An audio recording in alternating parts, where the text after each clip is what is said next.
Coming to you live from the Bill Ford Tough Studio. Boomer Esiason, Greg Giannotti. It's Boomer and Gio on the Fan. Simulcast across the country on CBS Sports Network.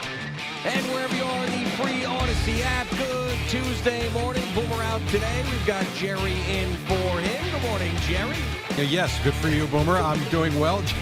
I'm doing well. G, how are you? I'm doing well. We had a lot of press conferences yesterday across the league. Of course, everybody was watching the Aaron Glenn one around here, but there were others. There was Pete Carroll, and there was that really cringeworthy Liam Cohen one.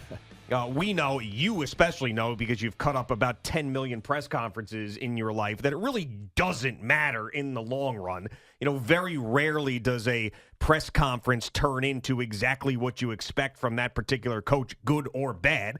For example, the Dan Campbell press conference was made fun of with the biting of the kneecaps. He turns out to be a good coach. Nick Sirianni was horrendous. I remember you playing those cuts going, how the hell did this guy get a job? And I agreed.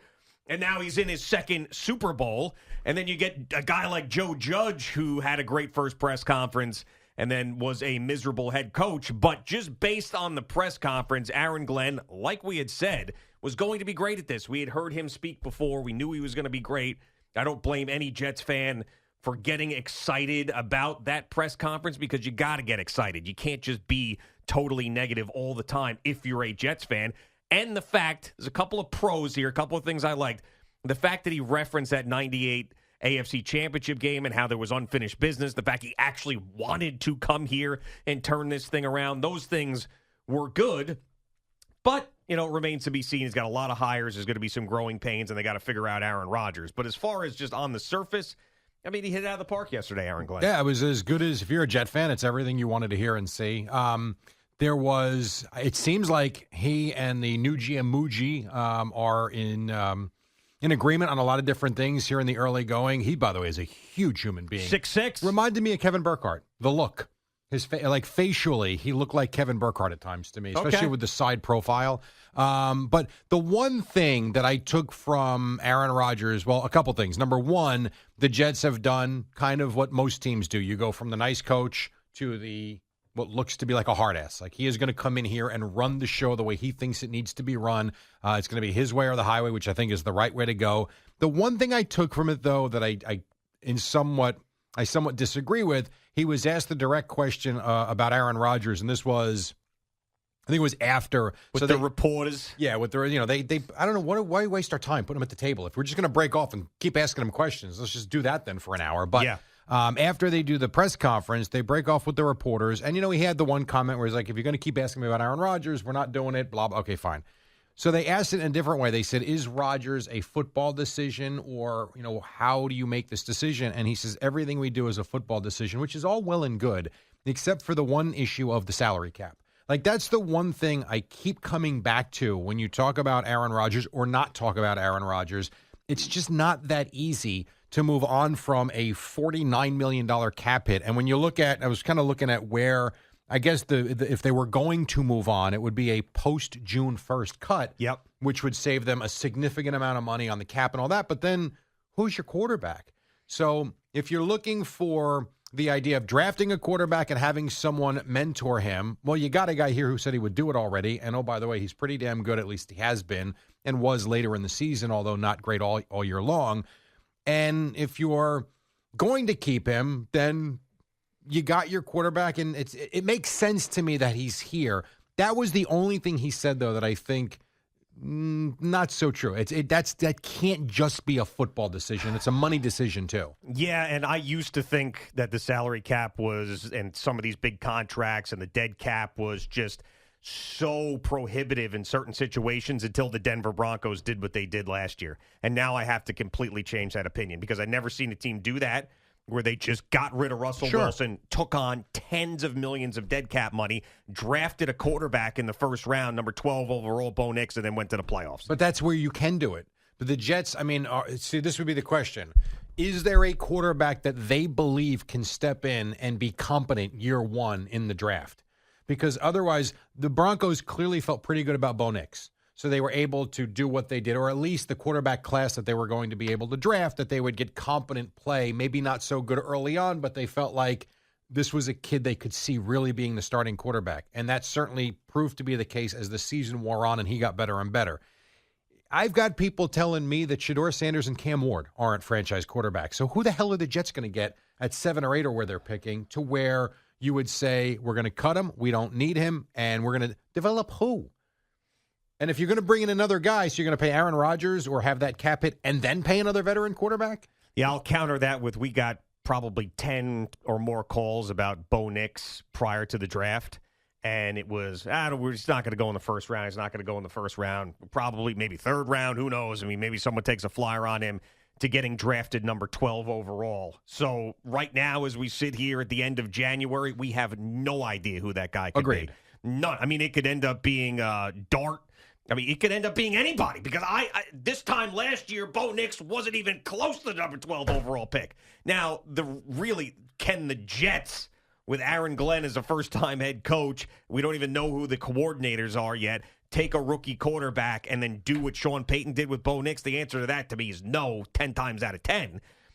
But it doesn't mean that the Jets aren't going to be in a position to get somebody that may end up working out for him. Well, and we have certainly seen over the years that the draft is about as big a mess as it can be. You can draft a guy number 1 overall, and he can turn out to be a turd, and you can draft a guy, 200th, and he can turn out to be really damn good. So we don't know. The other thing I took from it that I liked a lot was when he was, and I didn't know this about Aaron Glenn until really the last week or so, reading up about him once they hired him.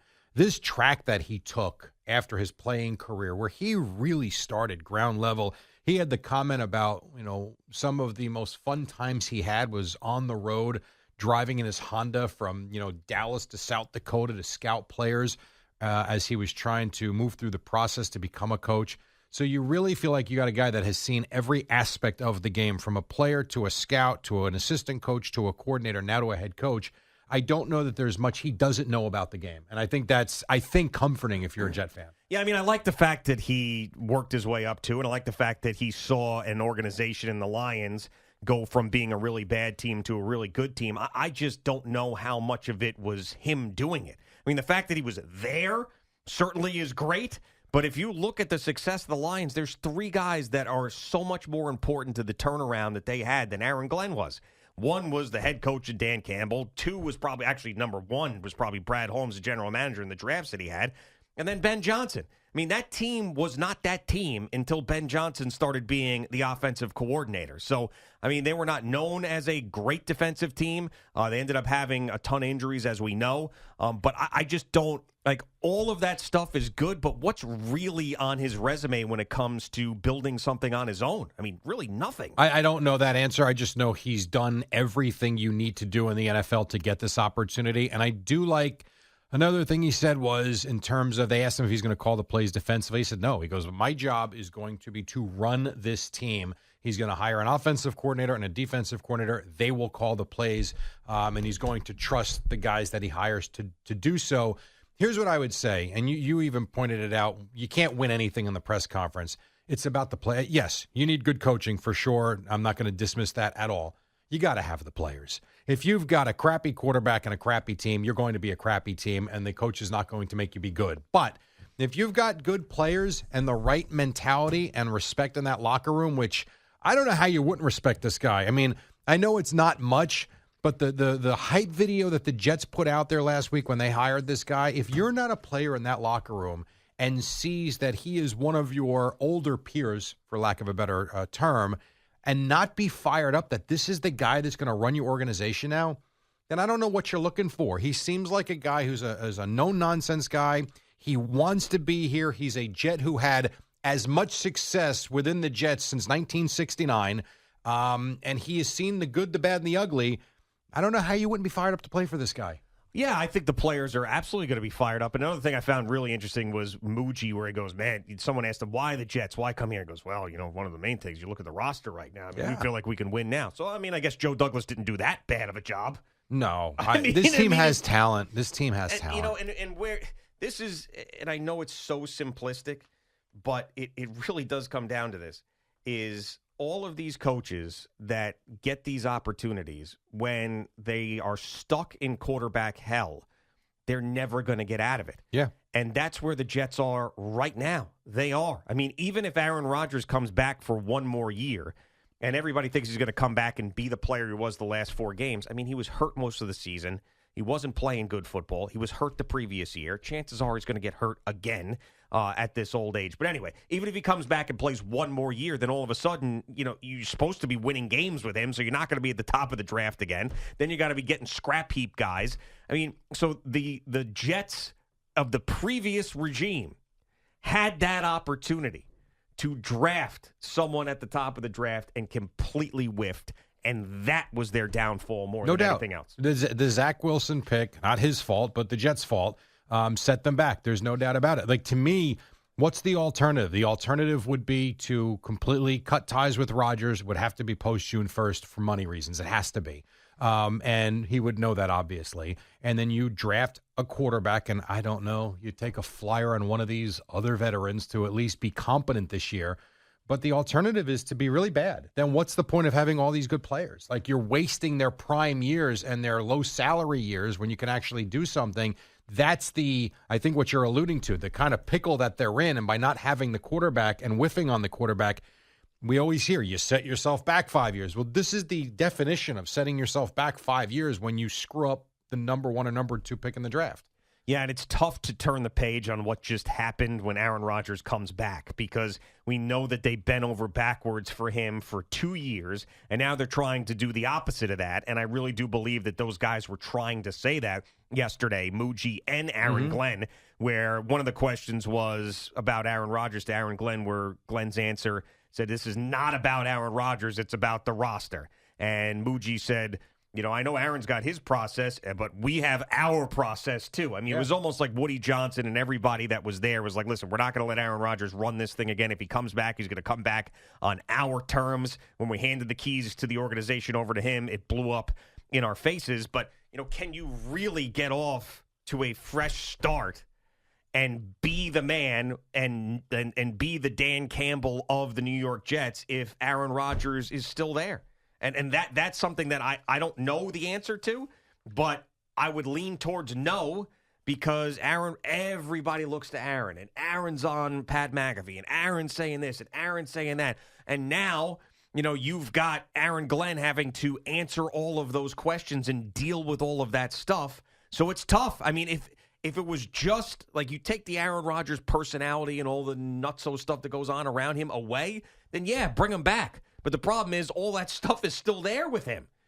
If you just had a veteran quarterback who you thought could play for one more year with this roster, I would say go for it. But the problem is you're trying to establish a different era of Jets football, and I think you're doing it with a backpack full of rocks on you when you bring Aaron Rodgers back. You might, unless he's true to his word that he knows it's his last year and wants to help this team move forward. And all you can do is take him at his word. Maybe the question I would have, and I don't know the answer to this because I'm not in the locker room, is what do the players really think of him? Because there are times you sit there and listen to them and you watch them and they sound like they're still playing with this mythical figure. Then you hear some back channels that they can't stand them.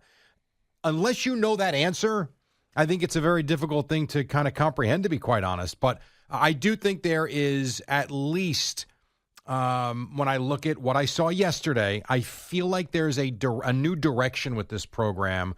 Again, you can win the press conference, doesn't mean you're going to win games. But I do think yesterday was at least a good start from what I saw watching both these two guys. We sit at training camp every year. Yep. And look around, see the practices, guys sit down, they're happy. And I've been guilty of this probably several times. It feels different this year. Feels different. Just something about this place definitely feels different. Mm-hmm. Whether it was the first year of Rob Saleh, the second year of Rob Saleh, when Aaron Rodgers got there, when Aaron Rodgers came back, whatever it was. It just feels different. Second year of Zach Wilson, I remember that. I really fell for that one. The second year of Zach Wilson, because he's really He's really turned into a leader and all of these things. And, man, I tell you, everything that we wanted him to do last year, he's doing this year in camp. So, I mean, it's I know that we have to have an opinion on it now and how it's going to work out. But Here's what I know, G. The Jets have lost the benefit of the doubt. Agreed. I totally agree with you. But I've said this to Al many times, and I will say it until the day I die, until the Jets finally do win. The Red Sox figured it out.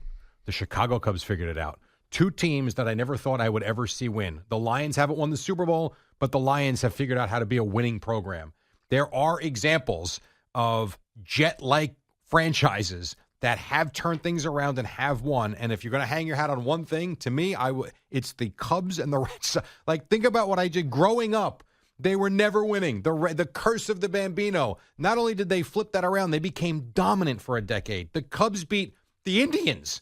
Like, we saw a Cubs-Indians World Series. So it can happen as long as you get the right people in place. And maybe the Jets finally have the right people in place, but we won't know until 3 years from now. Yeah, I mean, both those teams, the Red Sox and the Cubs, had the greatest baseball executive of all time running the thing. Understood. So, I mean, if Darren Muji is you're not wrong. Then great. But we don't know. Yeah, right. We don't know right now. No one knew when they hired Theo Epstein at the ripe old age of, you say you got to be 40, 28 years old or whatever he was. They were, if you watch that documentary on, I forget it was HBO or Netflix or whatever it was, they were going ape bleep in Boston that they turned the franchise over to this 28-year-old wonder boy. And he turned out to be one of the smartest men we've ever seen in baseball. Yeah. Well, I mean, Darren Muji, we hope that's him. We hope that Aaron Glenn is Dan Campbell and changes, what the Jets are about. I mean, you hope those things. It's just, I believe it is tougher in this market. And I also believe it's much tougher when you have an owner who has gotten involved too much. Now, he did say, I have to learn to be a better owner. And when he was asked about some of the roster decisions when it pertained to Aaron Rodgers or others, he said, no, I'm going to let these guys do what they do. I'm not going to offer up my opinion. So, maybe some of those stories that were out there will lead him to be a little more hands-off. But I also don't know if he can help himself. One thing I did learn yesterday, and maybe it's just coach speak, and maybe they're just telling us what we want to hear, whether it was Woody Johnson or whether it was Jerry Jones. The one thing that I took note of is that these guys hear the critics. They hear the fans. They read what's in the digital papers, and they hear what's on sports radio. Like, they take it all in. I mean, Jerry Jones was asked a question. I know at some point we'll get to this throughout the course of the day, but the first question he was asked yesterday was from whatever reporter, why Brian Schottenheimer? It's a pretty simple question. What was it about Brian Schottenheimer that made you want to hire him as head coach? You know how long that answer was? Take a guess. 3.5 minutes. You're not close. 10 minutes. He spoke uninterrupted for 14 minutes. Wow. Well, I mean, that was you. That was you, sir. Okay. About the Schottenheimer family tree, about people writing and talking how he's only good in his comfort zone. I mean, all these things that have been said nationally and locally, he's taken it all in. Woody Johnson has heard the critics, too, about being too involved, about having too much say and doing too much this past year. So they hear it. I don't necessarily know it's a great thing that they hear it, but maybe in these two cases it might be. Yeah, I said this facetiously, but I wouldn't be surprised if another opinion got to them about that Lance Newmark, but maybe Fliegelman's tweet that Boomer read. Who knows? Got Lance. Who knows? Because it was all trended towards Lance Newmark, and the next thing you know, he's not there. I don't know. I mean, I say it facetiously, but I do think that, that resume that he had was just horrible, and somebody must have gotten to them and be like, dude, this is not good enough. I really do believe they hear and see everything. All right, Boomer and Gio and Jerry in for Boomer this morning. We've got a CeeLo update coming up next.